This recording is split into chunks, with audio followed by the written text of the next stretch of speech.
The Titans, Cyclops, Paul Bunyan, Pecos Bill, the Jolly Green Giant, or Jack's Beanstalk Giant, all these characters bring to mind fictional, mythological imaginings. But what about in actual, literal Earth history? Many people assume these so-called tall tales have no basis in fact, but is that true? From the Bible to Greek mythology, Native American legends to conquistador diaries, nursery rhymes to newspapers, from Josephus and Homer to modern-day historical accounts and archeological finds, evidence of giant human beings living on Earth is abundant. The execration texts of 12th dynasty Egypt, 1900 BC, now on display at the Berlin Museum, mention by name the Anakim giants and Ashdod, the city of the giants. One of the most incredible accounts of ancient giants was by Hellenistic geographer Eutychus, who told of two separate 36-foot human skeletons which were allegedly uncovered by Carthaginians somewhere around 300 BC. The historian Josephus, who lived in Hebron, home of biblical giants, wrote that he had on multiple occasions dug up human bones of enormous size.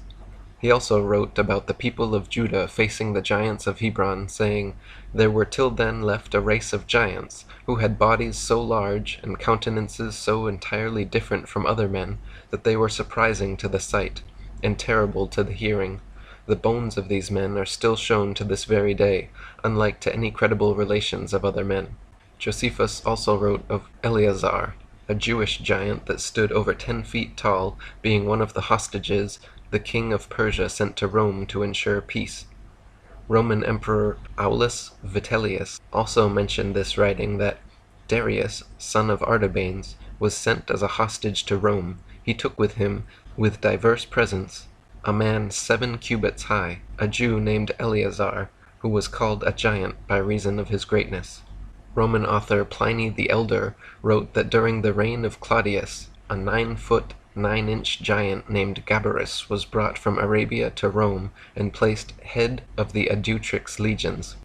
The area today called Baca, near the valley of Hinnom, was long known as the Valley of the Rephaim, or Valley of the Giants. The Ras Shamra texts, discovered in 1928 in Syria, are historical documents mentioning the economy, history, and religion of Ras Shamra, ancient Ugarit, as well as the giant Rephaim, which then inhabited the area. In 135 AD, soon after the Bar Kochba War, Buber's Tanhuma describes Roman Emperor Hadrian's encounter with Rabbi Jonanin ben Zakkai, in which he was shown the skeletons of fallen Amorites measuring 18 cubits, or 30 feet tall. According to Jacques de Voragine, Saint Christopher, the Christian martyr, was of gigantic stature, had a terrifying mane, and was 12 kudis tall, a kudi being slightly longer than a modern foot. In an old book called History and Antiquities of Allerdale, there is a report of a giant found by one Hugh Hodson of Thornway, in Cumberland, England, during the Middle Ages. The report states that the said giant was buried 4 yards deep in the ground, which is now a cornfield. He was 4 yards and a half long, and was in complete armor, his sword and battle-axe lying by him. His teeth were 6 inches long and 2 inches broad. The Cocopa Indian tribe have an oral history describing giants of the past able to carry logs so heavy that 6 humans failed to budge. Considering that humans can carry on average twice their body weight, and the average human is 150 pounds, this means the logs would have weighed over 1,800 pounds. In H.T. Wilkins' book, Mysteries of Ancient South America, he retold old Peruvian tales of a time during their past when a race of giants came from the Pacific Ocean on ships and invaded the lowlands of Peru, forcing the Inca to retreat high into their mountain strongholds in the Andes. The Incas said that some of the giants were so huge that from the knee down they were as tall as a tall man. The Inca legends also closely parallel the biblical account of Sodom and Gomorrah, saying that these giants brought no women with them, and because they were too big for the Inca women, they became homosexual, and one day, while they were publicly polluting the marketplace with these practices, a fire from heaven rained down on them and consumed them. Gary Nelson wrote, "Growing up in Nevada, I had heard stories of the Sitka from the Paiute Indians that lived in the area. They told of red-haired men and women of light-colored skin as tall as 12 feet who originally lived in the area when the Paiutes had first arrived. Evidently, these human giants liked to eat the Indians, so they had problems making friends.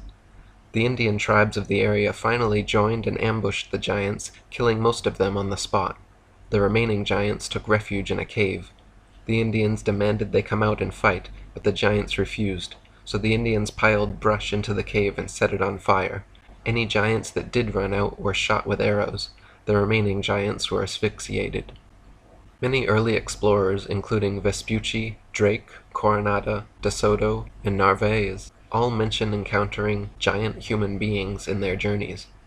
The first Europeans to sail along the Patagonian coast were Ferdinand Magellan and his crew in 1520. Their first meeting with the Tehuelches was recorded by Antonio Pigafetta. One day, when no one was expecting it, we saw a giant, completely naked by the sea. He danced and jumped and singing, spread sand and dust over his head. He was truly well built. The captain named these kind of people Patagoni. They have no houses, but huts, like the Egyptians. They live on raw meat, and eat a kind of sweet root, which they call kapak. The two giants we had on board ship ate their way through a large basket of biscuits, and ate rats without skinning them. They drank a half bucket of water at once. When Hernando de Soto reached the territory of the Apalachee around Tallahassee, he recorded meeting a giant Indian chief whom he described as a man of monstrous proportions. At the same time as De Soto, across the continent near present-day California and Arizona, Francisco Coronado was leading a team to search for the legendary beautiful 7 cities of Cibola and ran into several tribes of giants. Pedro de Castaneda, one of Coronado's team members, later wrote a complete history of the expedition mentioning their meetings with giant Indians. In one such passage, he wrote of their encounter with the Seri Indian tribe. Don Rodrigo Maldonado, who was captain of those who went in search of the ships, did not find them, but he brought back with them an Indian so large and tall that the best man in the army reached only to his chest. It was said that other Indians were even taller on the coast. In around 1542, within months of De Soto and Coronado's expeditions, 5-year-old Fray Diego Duran moved with his Christian missionary family to central Mexico and spent most of his life there. During his travels, he recorded several times coming in contact with giant Indians. It cannot be denied that there have been giants in this country. I can affirm this as an eyewitness, for I have met men of monstrous stature here. I believe that there are many in Mexico who will remember, as I do, a giant Indian who appeared in a procession of the feast of Corpus Christi. He appeared dressed in yellow silk and a halberd at his shoulder and a helmet on his head, and he was all of 3 feet taller than the others. In his book, History of the Indies, Joseph de Acosta also tells a tale similar to Duran's. When I was in Mexico, in the year of our Lord 1586, they found one of those giants buried in one of our farms, which we call Jesus de la Monte, of whom they brought a tooth to be seen, which, without augmenting, was as big as the fist of a man, and according to this, all the rest was proportionable, which I saw and admired at his deformed greatness. Halfway around the world in 1575, when the Tartars invaded Poland, Jacobus Niezabilo Vias defeated a soldier of gigantic size who fought within their ranks. After the battle, the Polish army recorded that his body was of so prodigious a bulk that his carcass reached to the navel of any ordinary person standing by the side of it. Throughout history and all over the world, hundreds of giant skeletons have been discovered, unearthed, recorded, and in recent times photographed and preserved. Thanks to the suppression and censorship by the Smithsonian and other establishment organizations, however, most people are completely unaware of these amazing discoveries. Matt Tufor wrote, "The Smithsonian Institute, National Geographic, the Discovery Channel, and any of the officially sanctioned archaeological expedition teams, between the whole lot of them, have supposedly not been able to cough up one single solitary bone fragment, fossil, or artifact that would evidence these Nephilim. Has the elite-controlled academic mainstream covered something up? Here, then, are a number of these reports about discoveries of the remains of human or humanoid giants. Keep in mind, numerous times these findings were turned over to government authorities, particularly to the Smithsonian, by conscientious and well-meaning citizens, only to have these artifacts then disappear permanently. In 1456, a 23-foot tall human skeleton was reported and removed from beside a river in Valence, France. In 1577, a 19.5-foot giant skeleton was found under an overturned oak tree in the canton of Lucerne. In 1613, a giant skeleton was found near Chaumont Castle in France and reported to be 26 feet 6 inches tall. In 1829, the Burlington News reported on workers digging into a mound being used to furnish building material for a new hotel in Chesterville, Ohio, when they dug up a giant human skeleton. In 1833, soldiers digging at Lompoc Rancho, California, discovered a giant male skeleton 12 feet tall with double rows of teeth surrounded by giant weapons.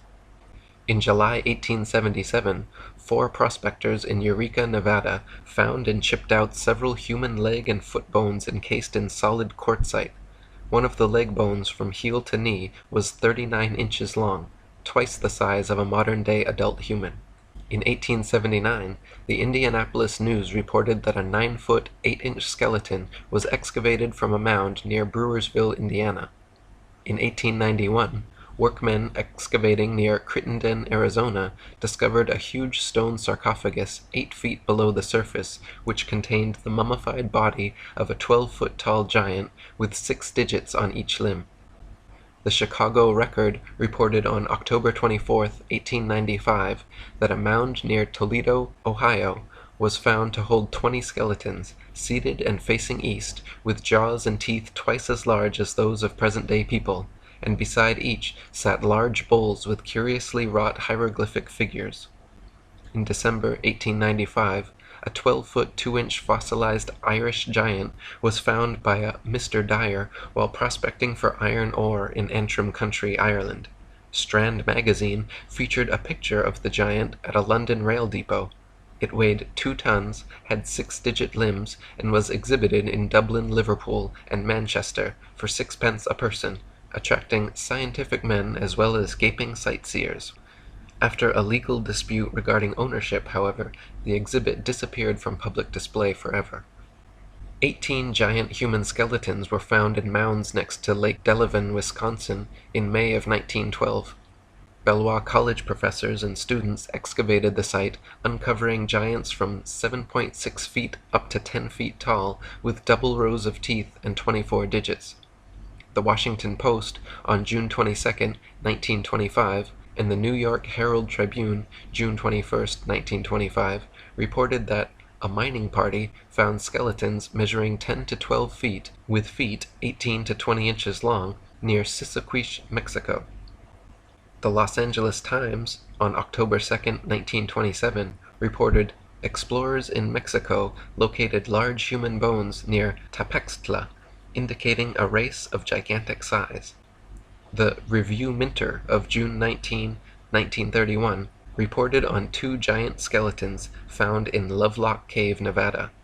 Both were wrapped in a gum-treated fabric, one 8.5 feet tall, and the other just under 10 feet tall. A giant skull and jawbone from the discovery are still on display at the Humboldt Museum in Nevada.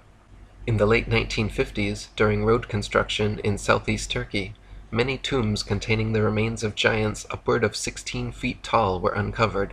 Leg bones were measured to be about 120 centimeters, or 47.24 inches. In 2004, an anonymous Aramco Saudi oil industry technician found and uncovered a 15-foot-tall complete giant human skeleton while prospecting.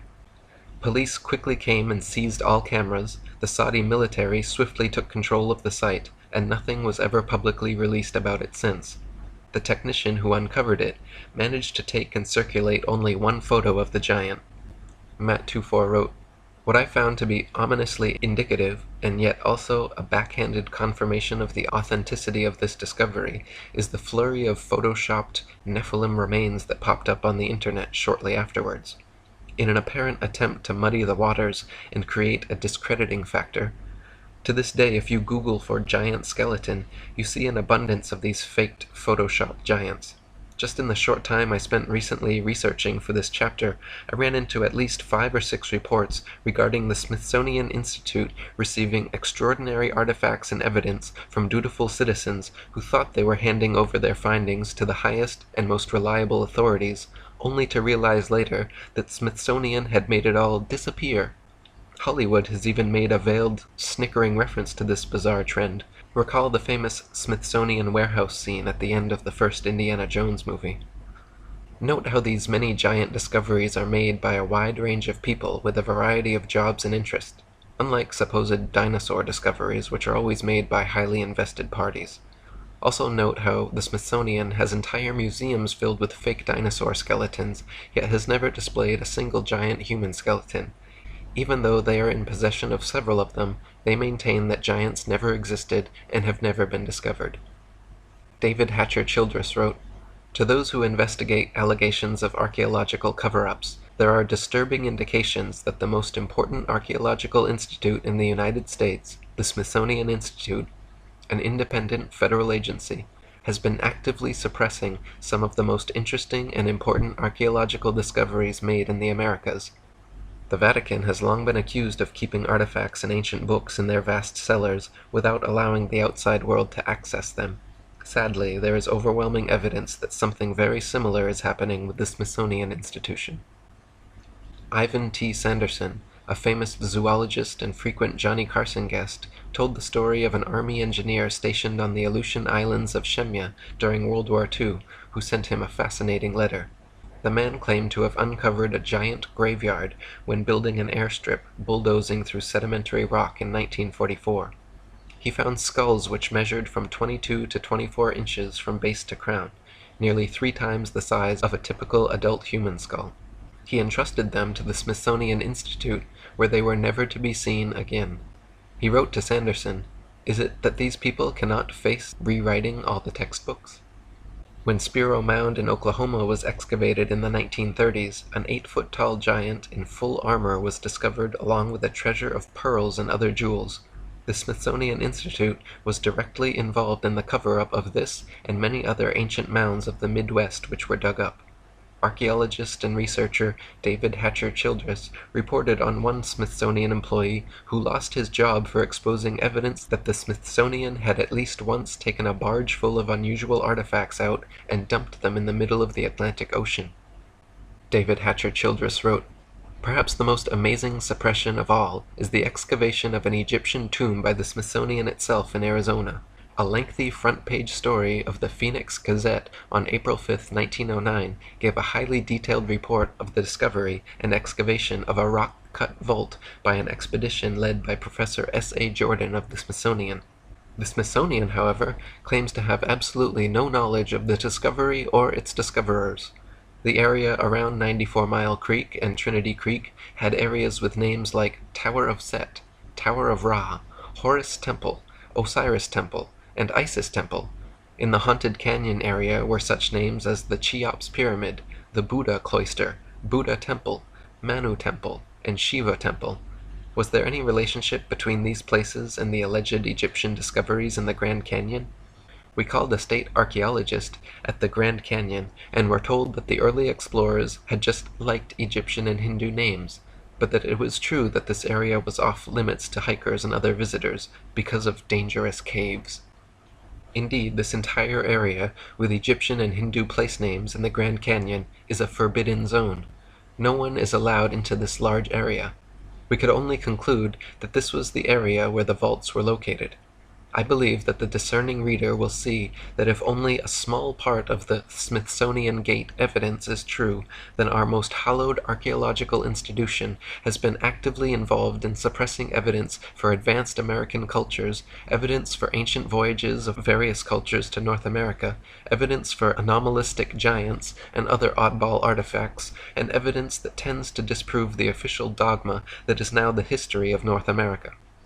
Gary Nelson wrote, "Recently I took a trip to Peru, and guess what jumped out at me in some of the museums I visited there? Yes, it was giants. In Peru they are not whisked away like they are in the USA. It should be noted that there have been hundreds of giant discoveries in the USA that have been either ignored or taken into custody by the Smithsonian, never to be seen again. The Incas actually had kings that were giants, and had red and blonde hair. In the Gold Museum in Lima, you can still see the clothing and head of an Incan king who stood an easy 10 feet tall. His dried and mummified head is easily twice the size of mine, and I am not a little person.